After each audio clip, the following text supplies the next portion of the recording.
laundry and cleaning products poisoning.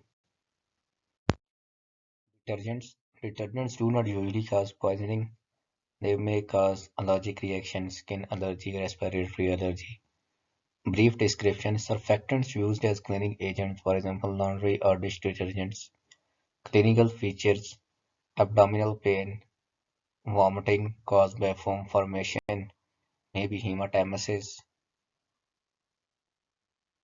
caused by chemical corrosive injury, chest pain, dyspnea, dysphagia.